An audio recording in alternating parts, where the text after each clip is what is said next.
வணக்கம் நண்பர்களே, Xiaomi இருந்து Redmi 9 அப்படிங்கிற ஒரு புது ஃபோனை லான்ச் பண்ணியிருக்காங்க. இந்த ஃபோனோட விலை பார்த்தீங்கன்னா 9000 ரூபாய் பட்ஜெட்டில் லான்ச் பண்ணியிருக்காங்க. ஸோ இதோட வேரியன்ட் வந்து பார்த்தீங்கன்னா 4GB 64GB இந்த ரேட்டு கொடுத்துருக்காங்க. ஸோ இது நம்ம கையில் இருக்குது. இந்த ஃபோன் வந்து எந்த அளவுக்கு ஒர்த்து இருக்குது, என்னென்ன ஸ்பெசிஃபிகேஷன்லாம் கொடுத்துருக்காங்க, என்ன ஃபீச்சர்ஸ் எல்லாம் இருக்குது, வாங்குற விலைக்கு ஒர்த்து இருக்குதா, என்னென்ன பாசிட்டிவ்ஸ் இருக்குது, என்ன நெகட்டிவ்ஸ் இருக்குது அப்படிங்கிற ஒரு ஃபுல் ரிவ்யூ இந்த வீடியோவில் பார்க்க போகிறோம். ஸோ நீங்கள் ஒரு பட்ஜெட்டில் ஒரு ஃபோன் வாங்க நினச்சிட்டு இருந்தீங்க அப்படின்னா இந்த வீடியோ உங்களுக்கு யூஸ்ஃபுல்லாக இருக்கும். ஸ்கிப் பண்ணாமல் ஃபுல்லாக பாருங்கள். ஃபர்ஸ்ட் ஆஃப் ஆல் ஃபோனோட டிசைன்லேருந்து ஸ்டார்ட் பண்ணலாம். ஸோ டிசைனை பொறுத்தவரை பார்த்தீங்க அப்படின்னா நல்ல ஒரு டிசைன் பண்ணியிருக்காங்க. அந்த இடத்துல பில்ட் குவாலிட்டியும் வந்து ரொம்ப நல்லா இருக்குது. ரியர் சைடு ஃபுல்லாவே பிளாஸ்டிக் யூஸ் பண்ணியிருந்தாலும் நம்ம ஹேண்டில் பண்றதுக்கு வந்து ரொம்ப கம்ஃபர்டபுளாக வந்து கொடுத்துருக்காங்க. அது மாதிரி கர்வ்டு எட்ஜஸ் வந்து கொடுத்துருக்கிறதுனால இதை நம்ம ஹோல்டு பண்ணும்பொழுது பெரிய லெவலில் வந்து வெயிட் வந்து தெரியல. ஸோ அதை வந்து ஈவனாக வந்து ஸ்ப்ரெட் பண்ணுற மாதிரி வந்து இதோட எட்ஜஸ் வந்து கொடுத்துருக்காங்க. அது மாதிரி ஃப்ரண்ட் சைடில் பார்த்தோம் அப்படின்னா கார்னிங் கொரில்லா கிளாஸ் வந்து கொடுத்துருக்காங்க ப்ரொடெக்ஷனுக்காக. அது மட்டும் இல்லாமல் இதில் டெக்ஸ்டர் மாதிரியான ஒரு இதுவும் வந்து கொடுத்துருக்காங்க. அதுவுமே வந்து யூஸ் பண்ணுறதுக்கு வந்து ரொம்ப கிரிப்பாக இருக்குது. டாப் சைடு பார்க்கும்பொழுது இங்கே 3.5mm ஆடியோ போர்ட் கொடுத்துருக்காங்க. பட் எல்லா ரெட்மி ஃபோன்ஸ்லையும் இருக்கிற அந்த இன்ஃப்ராரெட் போர்ட் வந்து இதில் வந்து கொடுக்கல. ஸோ ஏன் அதை மிஸ் பண்ணாங்க அப்படின்னு தெரியல. பாட்டமில் பார்க்கும்போது இங்கே ஒரு மைக்ரோ யூஎஸ்பி போர்ட் கொடுத்துருக்காங்க. அந்த மாதிரி ஸ்பீக்கர் கிரில்ஸும் வந்து பாட்டமில் இருக்குது. இந்த ஃபோனில் 2 சிம் கார்டு போடக்கூடிய போர்ட் கொடுத்துருக்காங்க. அது மட்டும் இல்லாமல் டெடிகேட்டடாக உங்களுக்கு SD கார்டு போர்ட் வந்து கொடுத்துருக்காங்க. அடுத்தது ரியர் சைடில் பார்க்கும்போது கேமரா செட்டப் வந்து 4 கேமரா இருக்கிறது போல தெரியுது. பட் வந்து அதில் 2 கேமராஸ் இருக்குது. ஒன்று வந்து ஃபிளாஷ் லைட்டும், இன்னொன்று வந்து எம்டியாக வந்து கொடுத்துருக்காங்க. அதுக்கு அடுத்ததாக ஃபிங்கர் பிரிண்ட் சென்சரும் வந்து ரியர் சைட்லேயே கொடுத்துருக்காங்க. டிஸ்பிளே பற்றி பார்க்கும்போது இங்கே 6.53 இன்ச்சில் HD+ டிஸ்பிளே வந்து யூஸ் பண்ணியிருக்காங்க. ஸோ இதோட பிரைட்னஸ் லெவல்ஸும் வந்து நல்லா இருக்குது. அப் டு 400 நிட்ஸ் வரைக்கும் சப்போர்ட் பண்ணுறதா சொல்கிறாங்க.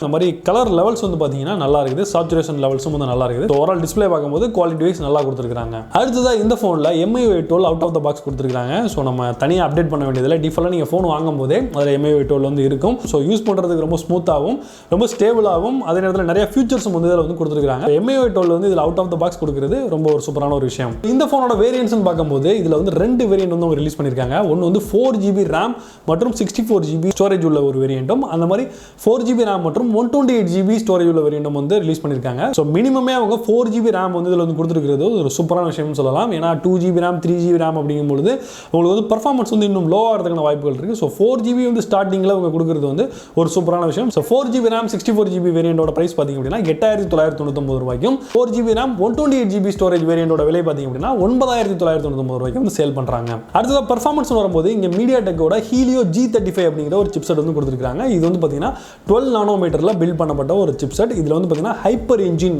1.0 சப்போர்ட்டும் வந்து கொடுத்துருக்காங்க. ஸோ இந்த ப்ராசஸரை பொறுத்தவரை அவங்க வந்து ஒரு கேமிங் ப்ராசஸர் அப்படின்னு சொல்கிறாங்க.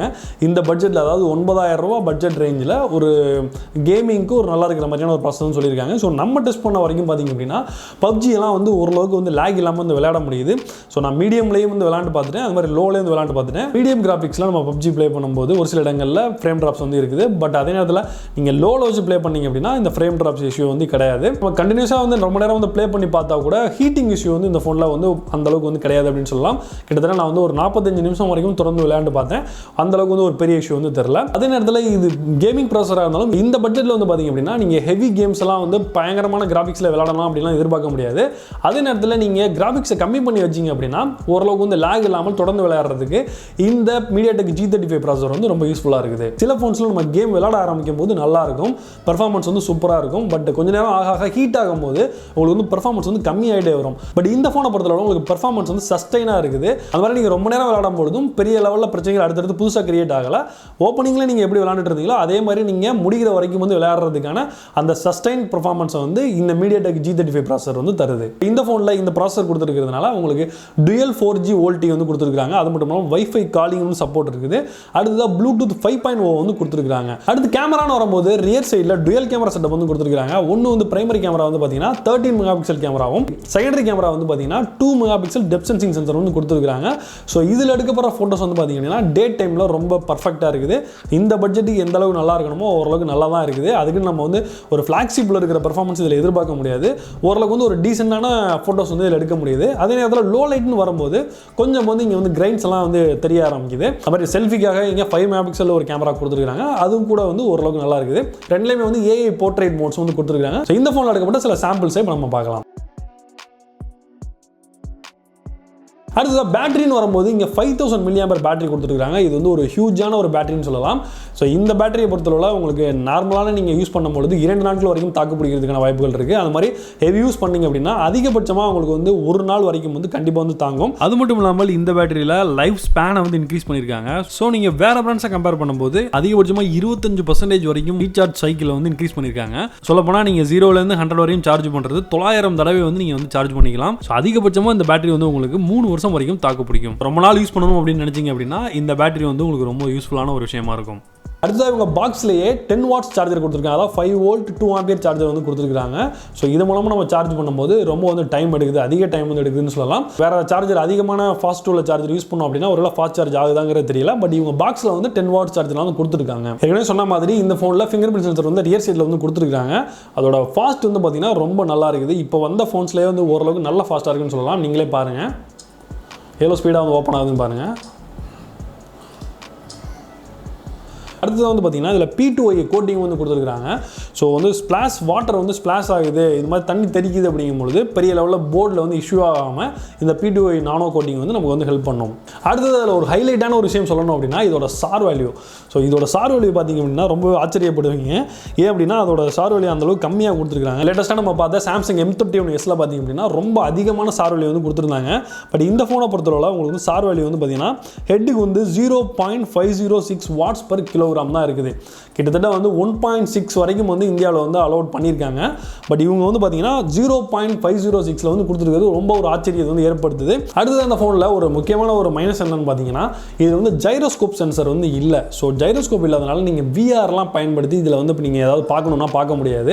அந்த மாதிரி நீங்கள் PUBG ப்ளே பண்ணும்போது கூட அதில் ஜைரோஸ்கோப் யூஸ் பண்ணி கொடுக்குற சில ஆக்ஷன்ஸ் எல்லாம் நீங்கள் வந்து பண்ண முடியாது. எய்ம் பண்ணுறது, அந்த மாதிரி சில இதெல்லாம் மூவ் பண்ணுறது, இதெல்லாம் வந்து ஜைரோஸ்கோப் வந்து யூஸ் பண்ணோம். ஸோ அந்த இதெல்லாம் நீங்கள் வந்து இதில் பண்ண முடியாது. ப்ரீ இன்ஸ்டால்டாக இதில் நிறைய அப்ளிகேஷன்ஸ் வந்து கொடுத்துருக்காங்க. இந்தியாவில் பேன் பண்ணப்பட்ட அப்ளிகேஷன் எதுவுமே வந்து இல்லை. பட் இருந்தாலுமே பிளாட்வேர்ஸ் வந்து நிறைய கேம்ஸ் இதெல்லாம் வந்து நிறையா கொடுத்துருக்காங்க. அது எல்லாத்தையும் நம்ம தேவையில்லாதெல்லாம் ஓரளவுக்கு ஒரு 80% வரைக்கும் அன்இன்ஸ்டால் பண்ணிக்க முடியுது. சில அப்ளிகேஷன்ஸ் வந்து அதில் கொடுத்தது நம்ம ரிமூவ் பண்ண முடியல.